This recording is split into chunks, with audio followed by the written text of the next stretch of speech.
La pirámide escalonada fue construida para servir de tumba para el faraón que ordenó su construcción. Este complejo fue diseñado por el arquitecto Imhotep, supervisó su construcción para el faraón alrededor del año 2630 a.C.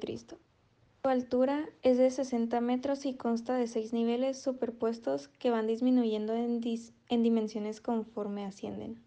Está completamente construida con piedra caliza. En 1979, la pirámide de Saqqara, como parte del conjunto en Memphis con sus necrópolis y campos de pirámides, fue declarado Patrimonio de la Humanidad por UNESCO. La Gran Pirámide de Giza, también conocida como Pirámide de Keops o de Jufu, es además mayor de las pirámides de Egipto, la más antigua de las 7 maravillas del mundo y la única que aún perdura. Fue ordenada en construir por el faraón Keops de la cuarta dinastía del antiguo Egipto. Acerca del arquitecto de dicha obra, algunos estudiosos lo nombran a Gemiunu, pero no está comprobado. La fecha estimada de terminación de la construcción de la Gran Pirámide es alrededor de 2570 a.C., siendo la primera y mayor de las 3 grandes pirámides de la necrópolis de Giza, situada en las afueras del Cairo, en Egipto. Fue el edificio más alto durante 3800 años, hasta que en el siglo XVI fue superado por el chapitel de la catedral en Lincoln, de Inglaterra, y el edificio de piedra más alto hasta bien entrados del siglo XIX. La necrópolis piramidal de Khufu fue erigida en la sección noroeste de la meseta de Giza. Es posible que la falta de espacio para la gran construcción planeada, la falta de canteras locales de piedra y el terreno suelto de Danshur obligara a Khufu a trasladarse hacia el norte, lejos de la necrópolis de su predecesor Seneferu. Eligió el extremo superior de una meseta natural para que su futura pirámide fuera ampliamente visible. Decidió llamar a su complejo funerario Anket Khufu. Se estima que fue construida por unos 2.3 millones de bloques de piedra, cuyo peso medio es de 2,5 toneladas por bloque, porque hay algunos de ellos que llegan a pesar hasta 60 toneladas. Originalmente estaba recubierta por unos 27.000 bloques de piedra caliza blanca de varias toneladas cada uno. Los egiptólogos, arquitectos especialistas del antiguo Egipto e historiadores coinciden en afirmar que fue construida durante el reinado de Jufu, en la primera mitad del siglo 2600 a.C. Se piensa que su construcción fue dirigida por Suchati, el arquitecto Gemiunu. En 2013 se descubrieron un puerto y un depósito de naves. Este último contenía numerosos papiros contemporáneos a la construcción de la pirámide. El papiro llamado Diario de Merer registra los embarques de bloques de piedra caliza desde Tura hasta Giza con un total de 2000 bloques por mes. La pirámide se compone de 3 cámaras principales, dos situadas en el interior de la pirámide, actualmente denominada la Cámara del Rey y Cámara de la Reina. Una en el subsuelo, la cámara subterránea.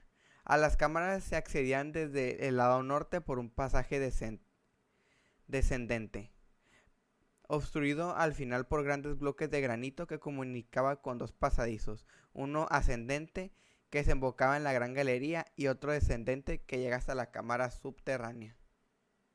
Ahora vamos a hablar de las 3 cámaras que había dentro de la pirámide. La primera es la Gran Galería. La Gran Galería es un pasaje de unos 47 metros de longitud y 8 metros de altura. Las paredes de la galería son verticales desde el suelo hasta la altura de los 2 metros. Desde ahí hacia arriba, mediante aproximación de hiladas con piedras escalonadas, conformando una falsa bóveda. Después está la Cámara del Rey. La llamada Cámara del Rey está conformada por losas de granito y es de planta rectangular, paredes y techo liso sin decoración y únicamente contiene la actualidad un sarcófago vacío de granito, sin inscripciones, depositado ahí durante la construcción de la pirámide, puesto que es más ancho que los pasadizos sobre el techo que se encuentran las llamadas cámaras de descarga, y la más alta dispone su techo con grandes bloques inclinados a 2 aguas, para desviar la gran presión que ejercen los bloques superiores de la pirámide, evitando que todo el peso se descargue sobre el techo de la cámara real. Se accede a ella por un pasaje horizontal llamado antecámara que parte del extremo superior de la gran galería. La denominada Cámara de la Reina por los árabes, aunque según Mark Leher y la gran mayoría de egiptólogos no se destinó a la esposa del rey, sino a una estatua de Ka del mismo. Está situada casi en el eje de la pirámide. Tiene acceso mediante un pasaje horizontal que comunica con la zona inferior de la gran galería, inicialmente oculto por las losas de pavimento. Es de esta planta rectangular, pared lisa sin decoración, con un nicho y techo inclinado a dos aguas. Este templo tiene 3500 años. Hatshepsut, una reina, una faraona, que se convirtió en hombre para reinar a su pueblo. Hatshepsut es la más polémica de las mujeres que gobernaron Egipto a revolucionar por completo los cánones de gobierno y asegurar su lugar en el trono. La historia corriente la señala como una usurpadora, pero en realidad fue educada para gobernar por su padre Tutmosis I. Por desgracia, su hermano Tutmosis II ascendió al trono y ella fue desplazada esposa real. Tras la muerte de su medio hermano, decidió que no se repetiría la historia con su sobrino, quien tendría que suceder a su padre, así que preparó un golpe magistral que la colocaría como la reina faraón que más tiempo gobernó Egipto. La capilla de Hatshepsut. Este lugar justifica el origen divino de Hatshepsut, es decir, su madre se casa con Amon-Ra y por ese medio justifica a ella que tiene el derecho a gobernar porque ella es hija de Dios. Este reinado se caracterizó por una relativa paz y una remodelación y ampliación de muchos de sus templos construidos por sus ancestros. Esta práctica ayudaba a elegir más de su derecho divino a gobernar y a mantener de su lado a los sacerdotes capaces de crear o destruir faraones. Su obra más notable es este templo dispuesto en forma de enormes terrazas talladas sobre roca y sin comparación alguna en todo Egipto. Una mujer podía ocupar importantes cargos políticos en el antiguo Egipto, pero no el de faraón.